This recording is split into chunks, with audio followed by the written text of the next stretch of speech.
Nomar Garciaparra was destined for greatness. In 2001, a rival player's agent projected his career stat line by age 40 and predicted that Nomar was on track to become one of the best players of all time. Ted Williams once said the star shortstop would hit 400, and in 2000, it looked like it would be a possibility. In the late 90s and early 2000s, it was impossible to talk about the best players in the game without mentioning Nomar. It was also impossible to mention him without talking about his iconic batting routine that he would do before every single pitch. When he steps into the batter's box, tightens his glove up, wristbands, there's the feet, doing a little two-step. Some people believed he was better than Alex Rodriguez and Derek Jeter, and they might have been right. Nomar Garciaparra was the face of the Boston Red Sox. Nomar! He had 5 All-Star appearances, 5 top 10 MVP finishes, a Silver Slugger, and a unanimous Rookie of the Year award. All of this before turning 30. However, aside from one more All-Star appearance and a World Series ring, there were no more accolades after this. And even the World Series ring wasn't the accomplishment it was for most players, because thanks to a contract dispute and a rescinded contract extension offer, Nomar wasn't even there for the World Series run of the ages. Today, Garciaparra is hardly in the conversation for one of the best shortstops of all time, let alone one of the best players. He fell off the Hall of Fame ballot after just 2 years, and this wasn't a Cooperstown snubbing. This was just one part of the unfortunate career of Nomar Garciaparra. Nomar Garciaparra was an incredibly dedicated worker. When he was 13, his father put him in a batting cage against a college pitcher who could throw 90 miles an hour. After whiffing on the first pitch, he connected on 2 solid liners right back at the pitcher. This was one of the reasons for his nickname No Nonsense Nomar. Thanks in part to his father, Garciaparra had one of the most intense training regimens in all of baseball. And if anything, it might have been too hard, because even in the offseason, Nomar was working out 5 hours a day. However, his intense workout routine didn't begin with his father. It began with a mediocre 1995. Garciaparra was drafted the year prior in the first round, a draft where, in retrospect, he was the best player who signed. While his first cup of coffee in the minors went well in 1994, it was not up to standards the following season. In 1995, he hit 267 and slugged under 400. This is not bad for most players, but Nomar is not like most players. He hated the feeling of being worn down after only 125 games, and so, after the season, instead of going home to California, Garciaparra drove to Florida and began one of the most intense workout regimens in all of baseball, and he gained 15 pounds of muscle just because of it. This would begin the routine that would take Nomar through his prime, and Nomar, as we know, was a creature of habit. The following season in 1995, he hit 339 and had 16 homers in just 48 games, and this was good enough for a late season promotion to Boston at just age 22. His 24-game stint in 1996 was decent, but it paled in comparison to his first full season in the majors. 30 homers, 98 RBIs, 22 steals, and the most hits in the majors, all as a 23-year-old rookie. He ran away with the Rookie of the Year award, winning it unanimously. He also won a Silver Slugger and finished 8th place in the MVP voting. While the Red Sox were mediocre, it was clear that they had a star on their hands. The following season, Nomar helped lead the Sox to the playoffs and finished second this time in the MVP race, behind a guy who may or may not have deserved it. You might have to watch this No More Fielders video to find out. And hilariously, despite finishing second in the MVP race, he didn't even win the Silver Slugger thanks to some guy named Alex. We'll get to him later. Nomar was making it very clear, however. There were very few hitters who could say that they were better than him. From 1997 through 2001, you could count on one hand the position players who had a better WAR than Nomar. This is surprising because Nomar missed nearly the entire 2001 season with a wrist injury. Before 2001, he had already developed a reputation for being injury prone, whether this was deserved or otherwise. Some wondered whether his obsessive workout routine was responsible for his injuries, as he missed time in the minors in 96 with a hamstring injury, 98 with a sprained shoulder, and injured himself in spring training in 2000. But despite this reputation, Nomar played at least 135 games from 1997 through 2000. 2001 was different, and the injuries timing itself was unfortunate, because before the season began, he was profiled by Sports Illustrated, which detailed everything from his pre-game preparation to his off-season workouts. It also included predictions by 2 greats of the game. See, Nomar was coming off one of the best hitting seasons in decades. It had been almost 60 years since a hitter had hit 400, and Garciaparra happened to finish with the 8th highest batting average since 1941, when Ted Williams batted .406. It was also the highest batting average by a righty since 1939 by Joe DiMaggio. This impressed one Red Sox legend who predicted that Nomar would hit 400 at least once in his career. This legend, of course, was none other than Ted Williams. The second prediction was by legendary agent Scott Boras. Garciaparra wasn't even Boris's client, but Boras had run career projections on Garciaparra anyway. and he predicted that by age 40, the Red Sox star would have 513 homers, 3,581 hits, and a .336 career batting average. This stat line would put him in the likes of players like Stan Musial and Willie Mays, and these predictions weren't coming from bullish Sox fans. These were guys who were as close to the game as you could get. But of course, this never happened, because less than a month after this profile was published, Nomar was shut down with a wrist injury that would linger the rest of his career and would be partially responsible for his downfall. Shortly after spring training began in 2001, it was reported that Nomar would miss at least 2 weeks. Nomar, we are praying for your wrist. Godspeed. Yeah.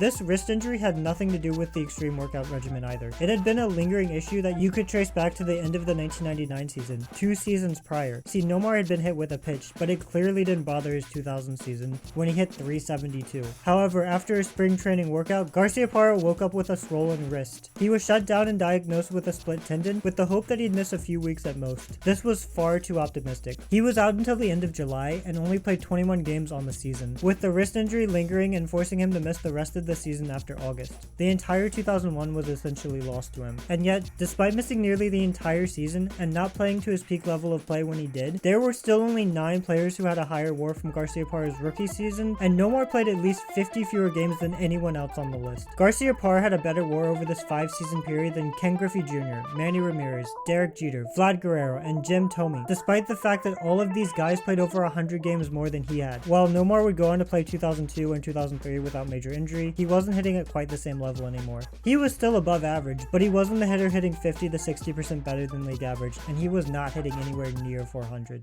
And instead of injury interrupting his play, there was a new trouble brewing, and this time it was a feud with the Red Sox front office. See, Nomar was a superstar, but he wasn't being paid like one. After his rookie season, he had signed a huge deal with Boston, a 5-year, $23.25 million contract worth about $4.65 million a year. At the time, this was phenomenal, unprecedented, especially for someone who had as little experience as he did. However, over time, he'd go on to regret this deal. In the early 2000s, the conversation for the best shortstop in baseball consisted of 3 names: Alex Rodriguez, Derek Jeter, and Nomar Garciaparra. By WAR, he was far better than Jeter, having a 4 WAR advantage over the captain at the end of 2003, despite playing a full season's worth of games less. While A-Rod was leagues above both of them, having a 15 WAR advantage over Garciaparra, he was certainly eating his vitamins at this point regularly. But here's where the differences really begin. While A-Rod had received the biggest contract in Major League history by a wide margin, and Derek Jeter had been paid amply with a 10-year, $189 million contract the same offseason in 2000, Nomar's contract was nowhere near these values. They were making 10 times what Nomar was making, and he felt like he deserved to get paid. In 2003, the Sox approached him with a contract extension. It would be a 4-year, $60 million contract. This was a far cry in dollars and years to what Jeter and A-Rod were making. Surprisingly, however, Nomar agreed. He wanted to stay in Boston, and $15 million a year seemed agreeable to him at the time, even though this meant he would still be making less than his teammates Manny Ramirez and Pedro Martinez. He just had one stipulation, one that he probably thought was minor, but in retrospect likely ended his time in Boston. He asked the Sox front office for an $8 million signing bonus. This would get the annual value of his contract to $17 million, right in line with his star teammates. This was still $2 million less than the average value of Derek Jeter's contract and $7 million less than A-Rod, with far fewer years as well. The Red Sox saw it differently. They rejected Nomar's proposal, and though they initially agreed to keep speaking through 2004, the final year of Nomar's contract, that didn't happen because the Red Sox had a new age GM on hand. Theo Epstein had taken the GM position a year earlier, becoming the youngest GM in Major League history, and he hated long-term contracts, especially the ones that the Red Sox had on their books. He didn't want to sign stars to long-term contracts because he felt like it bloated the payroll for the future. And yet, ironically, at the same time, Epstein had his eyes on another shortstop, a guy in Texas who had signed the biggest contract in Major League history. After signing in Texas at the end of 2000, Alex Rodriguez had been well worth the hype. In just 3 seasons, A-Rod put up a gaudy 27 WAR for the Rangers, but Texas was horrible, finishing last 3 straight seasons, and they were ready to get him off the books. And they actually had a deal with Boston. See, Epstein had convinced A-Rod to reduce his salary by $4 million a year. In exchange for the pay cut, A-Rod would be given opt-outs earlier than he would have. This deal would have sent Manny Ramirez to Texas along with John Lester, while Nomar would have changed his socks and gone to Chicago. So what stopped this trade? The players' union. They believed the pay cut would be too great a loss. Had this never been made public, this would not have been a big deal, but it was, and Nomar saw it as a slap in the face. To make matters worse, the highest Epstein was willing to go on a contract extension was 4 years, $48 million, $20 million less than what Nomar had been asking the year before. And while Nomar didn't learn about it until later, it was clear that his tenure in Boston was coming to a close, at least internally. If anything, had Nomar known about the lowball offer, he might have asked for a trade earlier. But the story doesn't end here. See, Nomar's agent didn't inform the star about the offer right away. He was trying to get the Sox to increase the offer. This turned into a feud with Boston's management that ended up with Boston falsely leaking that Nomar had turned down the $60 million contract that wasn't even on the table anymore. Nomar was blindsided. Reports soon began that the A-Rod deal was done, as well as the deal that would have shipped Nomar to the south side. Of course, ultimately, this deal didn't end up happening, with A-Rod eventually donning pinstripes and Nomar staying put in 2004. But this didn't mean a trade wasn't going to happen. As the deadline approached in 2004, rumors would pick up. The Sox would meet with Nomar a week before the deadline, hoping to resolve the tension, but it made it worse. Nomar had been hampered by an Achilles injury for most of the season, and because of this, once he came back, his defense, which had once been one of the best in the game, had declined. With the tension between the club and the worsening defense, Theo Epstein did something that would have seemed improbable just a few years earlier. They traded him to the Cubs, picking up Orlando Cabrera and a few others in a 4-team trade in one of the most complicated messes you will ever see. And this is really where the misfortune for Nomar began. Not in 2001, where he missed most of the season thanks to a wrist injury that would plague the rest of his career. Not during the offseason prior, where the A-Rod rumors swirled relentlessly. Not during most of the season that saw him sidelined, because after the Sox traded him, they would go on the most improbable playoff run of all time. You know the story, I know the story, so I'll keep it brief. A few months after Nomar was traded, the Red Sox went down 3-0 to the Yanks in a best-of-7 series. Then they'd become just the third team in US Big Four professional sports to overcome this deficit, beating the Yankees in some of the most thrilling baseball you will ever see. They'd go on to sweep the Cardinals in the World Series, bringing the Red Sox their first World Series since 1918, ending the 86-year curse of the Bambino. And Nomar didn't watch any of it. He never watched the playoffs if he wasn't in it.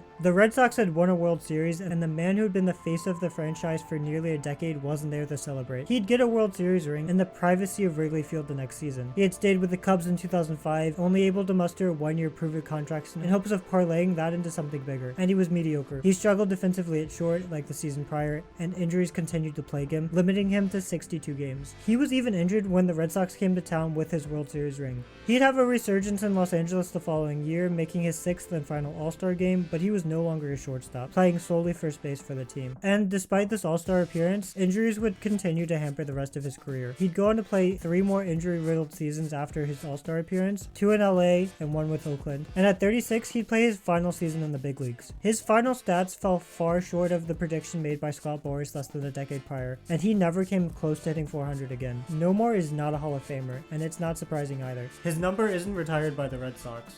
There are no steroid allegations that keep him out. Just injuries, what ifs, and a World Series ring that he didn't even get to be a part of.